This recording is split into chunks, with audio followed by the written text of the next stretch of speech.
Day 141. 1 Chronicles 13-15. Then David conferred with all his leaders, the commanders of hundreds and of thousands. And he said to the whole assembly of Israel, If it seems good to you, and if this is of the Lord our God, let us send word far and wide to the rest of our brothers in all the land of Israel, and also to the priests and Levites in their cities and pasture lands, so that they may join us. Then let us bring back the ark of our God, for we did not inquire of him in the days of Saul. And because this proposal seemed right to all the people, the whole assembly agreed to it. So David assembled all Israel, from the River Shihor in Egypt to Lebo-hamath, to bring the ark of God from Kiriath-jearim. David and all Israel went up to Baalah of Judah, that is, Kiriath-jearim, to bring up from there the ark of God the Lord, who is enthroned between the cherubim, the ark that is called by the name. So they carried the ark of God from the house of Abinadab on a new cart, with Uzzah and Ahio guiding the cart. David and all the Israelites were celebrating before God with all their might, with songs and on harps and lyres, with tambourines, cymbals, and trumpets. When they came to the threshing floor of Chidon, Uzzah reached out and took hold of the ark, because the oxen had stumbled. And the anger of the Lord burned against Uzzah, and he struck him down because he had put his hand on the ark. So he died there before God. Then David became angry because the Lord had burst forth against Uzzah, so he named that place Perez-uzzah, as it is called to this day. That day David feared God and asked, How can I ever bring the ark of God to me? So he did not move the ark with him to the city of David, instead, he took it aside to the house of Obed-edom the Gittite. Thus the ark of God remained with the family of Obed-edom in his house for 3 months, and the Lord blessed his household and everything he owned. Now Hiram king of Tyre sent envoys to David, along with cedar logs, stonemasons, and carpenters, to build a palace for him. And David realized that the Lord had established him as king over Israel and had highly exalted his kingdom for the sake of his people Israel. And David took more wives in Jerusalem and became the father of more sons and daughters. These are the names of the children born to him in Jerusalem: Shammua, Shobab, Nathan, Solomon, Ibhar, Elishua, Elpalet, Nogah, Nepheg, Japhiah, Elishama, Beliada, and Elipheled. When the Philistines heard that David had been anointed king over all Israel, they all went in search of him, but David learned of this and went out to face them. Now the Philistines had come and raided the Valley of Rephaim. So David inquired of God, Should I go up against the Philistines? Will you deliver them into my hand? Go, replied the Lord, for I will deliver them into your hand. So David and his men went up to Baal-perazim, where he defeated the Philistines and said, Like a bursting flood, God has burst out against my enemies by my hand. So they called that place Baal-perazim. There the Philistines abandoned their gods, and David ordered that they be burned in the fire. Once again the Philistines raided the valley. So David again inquired of God, who answered him, Do not march up after them, but circle around them and attack them in front of the balsam trees. As soon as you hear the sound of marching in the tops of the balsam trees, move out to battle, because this will mean that God has marched out before you to strike the camp of the Philistines. So David did as God had commanded him. And they struck down the army of the Philistines all the way from Gibeon to Gezer. And David's fame went out into every land, and the Lord caused all nations to fear him. David constructed buildings for himself in the city of David, and he prepared a place for the ark of God and pitched a tent for it. Then David said, No one but the Levites may carry the ark of God, because the Lord has chosen them to carry the ark of the Lord and to minister before him forever. And David assembled all Israel in Jerusalem to bring up the ark of the Lord to the place he had prepared for it.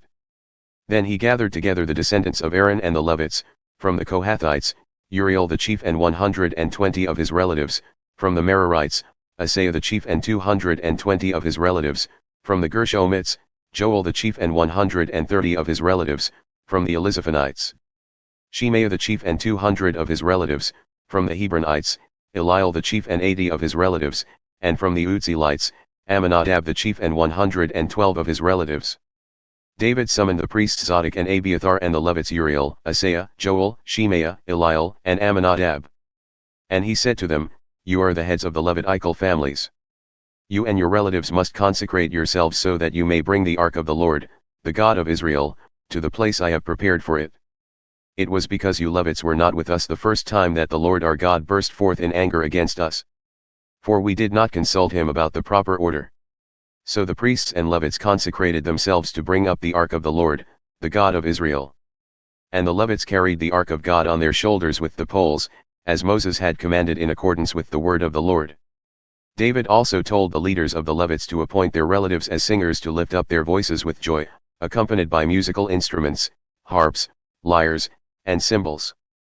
So the Levites appointed Heman son of Joel, from his brothers, Asaph son of Berechiah, from their brothers the Merarites, Ethan son of Kishiah, and with them their brothers next in rank, Zechariah, Jaziel, Shemiramoth, Jehiel, Uni, Eliab, Benaiah, Maaseiah, Mattithiah, Eliphelehu, Minea. And the gatekeepers Obed-edom and Jeiel. The musicians Heman, Asaph, and Ethan were to sound the bronze cymbals. Zechariah, Aziel, Shemiramoth, Jehiel, Uni, Eliab, Maaseiah, and Benaiah were to play the harps according to Elamoth. And Mattithiah, Eliphelehu, Minea, Obed-edom, Jeiel, and Azachiah were to lead the music with lyres according to Sheminith. Chenaniah the head Levite was the director of the music because he was highly skilled. Berechiah and Elkanah were to be guardians of the ark. Shebaniah, Joshaphat, Nethanel, Amasai, Zechariah, Benaiah, and Eliezer, the priests, were to blow the trumpets before the ark of God. Obed-edom and Jehiel were also to be guardians of the ark. So David, the elders of Israel, and the commanders of thousands went with rejoicing to bring the ark of the covenant of the Lord from the house of Obed-edom. And because God helped the Levites who were carrying the ark of the covenant of the Lord, they sacrificed 7 bulls and 7 rams. Now David was dressed in a robe of fine linen, as were all the Levites who were carrying the ark, as well as the singers and Chenaniah, the director of music for the singers. David also wore a linen ephod. So all Israel brought up the ark of the covenant of the Lord with shouting, with the sounding of ram's horns and trumpets, and with cymbals and the music of harps and lyres. As the ark of the covenant of the Lord was entering the city of David, Saul's daughter Michal looked down from a window and saw King David dancing and celebrating, and she despised him in her heart. John 7 verses 1 to 27. After this, Jesus traveled throughout Galilee. He did not want to travel in Judea, because the Jews there were trying to kill him. However, the Jewish Feast of Tabernacles was near. So Jesus' brothers said to him, "Leave here and go to Judea, so that your disciples there may see the works you are doing. For no one who wants to be known publicly acts in secret. Since you are doing these things, show yourself to the world." For even his own brothers did not believe in him. Therefore Jesus told them, "Although your time is always at hand, my time has not yet come. The world cannot hate you, but it hates me, because I testify that its works are evil. Go up to the feast on your own.